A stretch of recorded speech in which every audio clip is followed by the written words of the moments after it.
are in dire need of more good priests. Well, I'm going to share with you today how I became a deacon. And it has nothing to do with needing more good deacons, because we already have a lot of good deacons. That was supposed to be funny. Good priest, not so good priest, good deacon. That's all right. My story is this. I hate to admit how long ago it was, but about 25 years ago, I was in a very good place in my life. My wife and I, our marriage was in a superior place. Back on. When I get a mic on.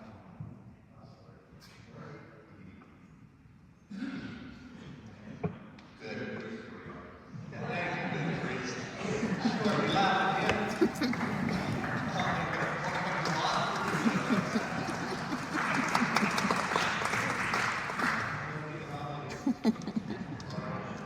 I didn't say Father Nick wasn't a good priest. So my marriage was in a good place. My children were grown to the point that they were in a good place where pretty much all they needed me for was the keys to the car and a few dollars for gas. My career was going in the right direction.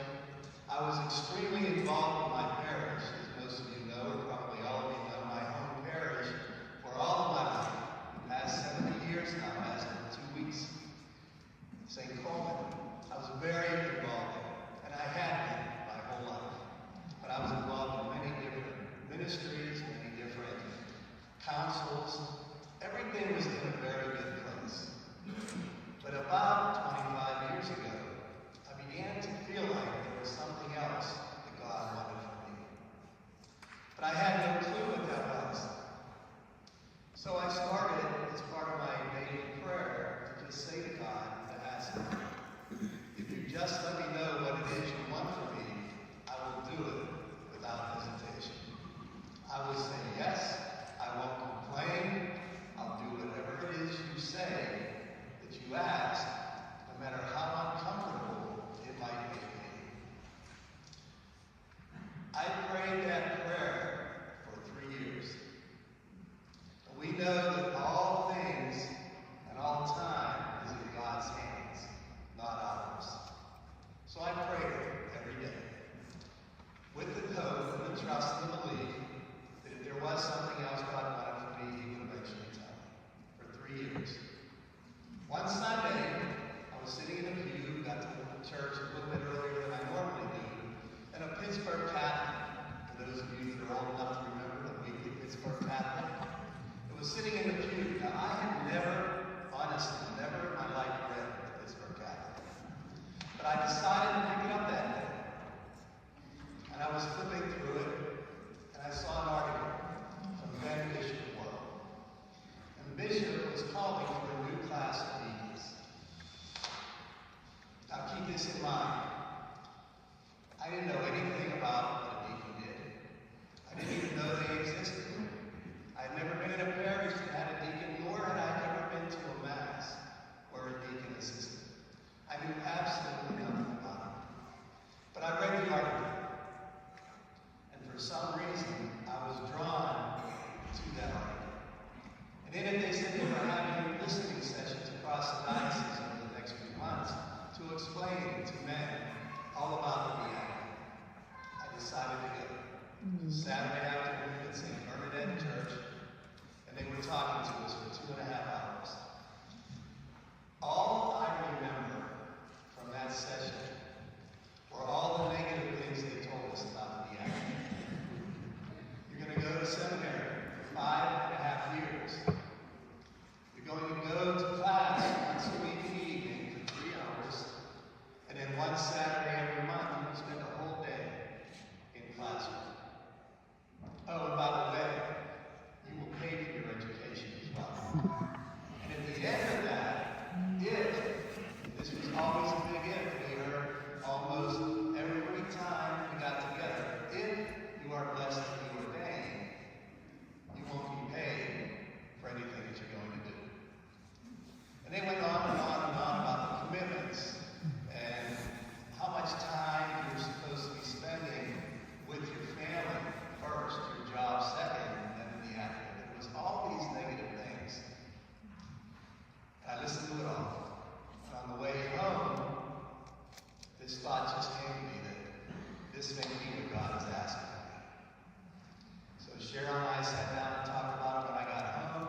were so many very good, holy, and pious men that were there.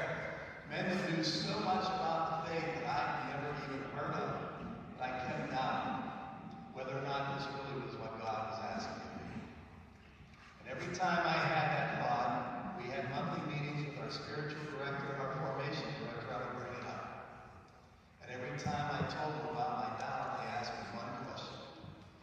Do you still feel that God is calling you to the diaconate? And my answer always was, yes. Their reply was both the same. Then trust in God. God's wisdom is far beyond your own. If He's calling you, He has a plan for you. He has something that He wants you to do, maybe different from every other guy that gets ordained.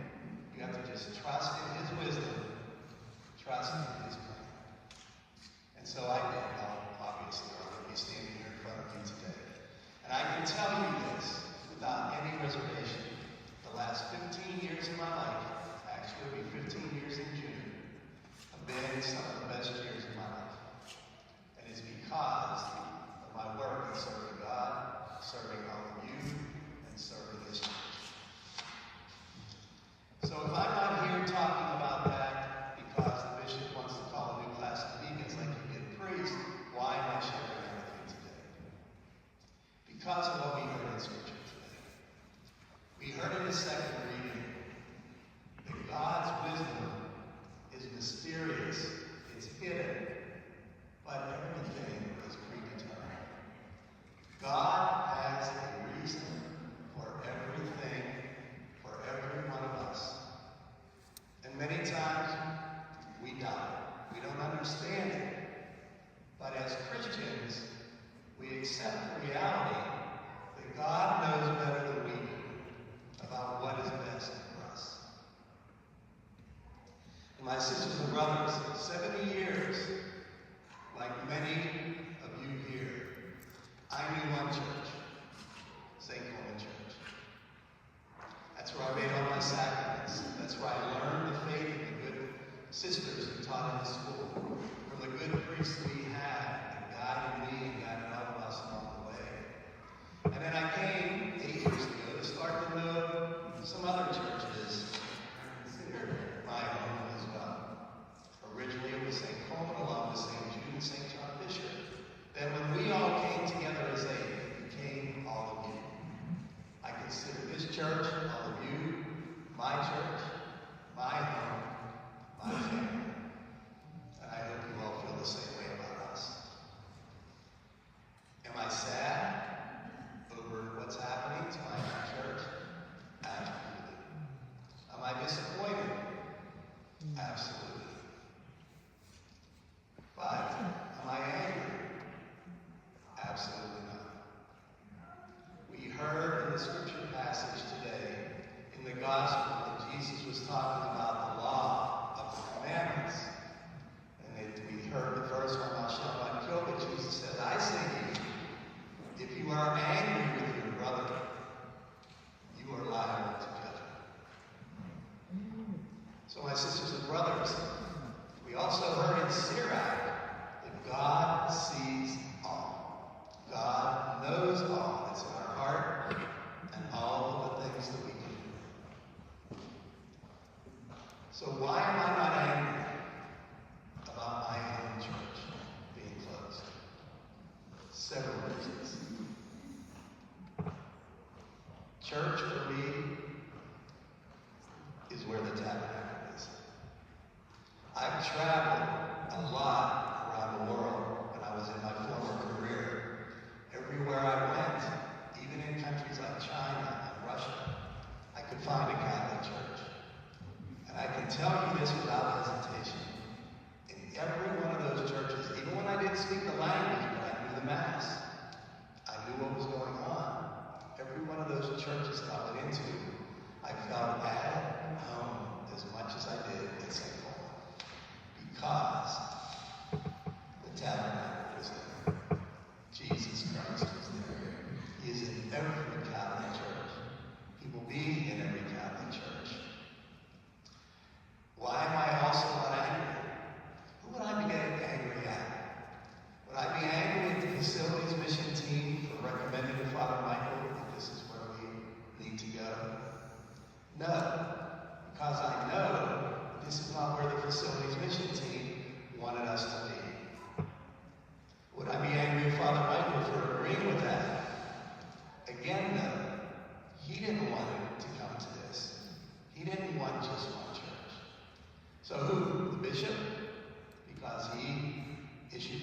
last week? Again, no, he didn't want to go to church either. But when the reality of our situation struck all three levels of people, there was only one potential outcome. As Bishop Beckman said in his letter, for the generations of us that spent our time in our churches can still have a church going forward for the next generations.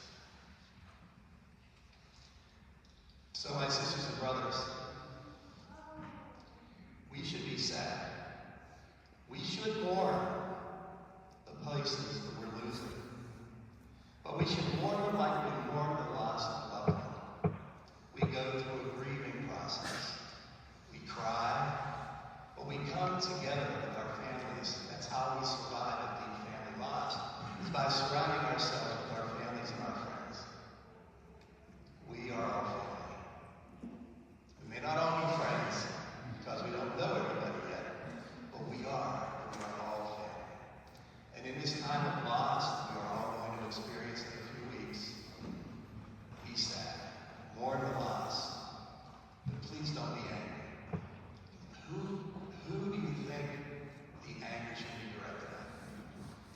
Not God, if we believe in what we preach, because He knows, He has the wisdom, that whatever decision is made by His guiding hand. And it's made for a purpose that is mysterious to us, is beyond our understanding, is beyond our comprehension, is beyond our willingness to accept. But we do accept it because we trust in God, and we trust in the direction that He will move us on. So I just ask you to keep that in mind as these next few painful weeks and the months to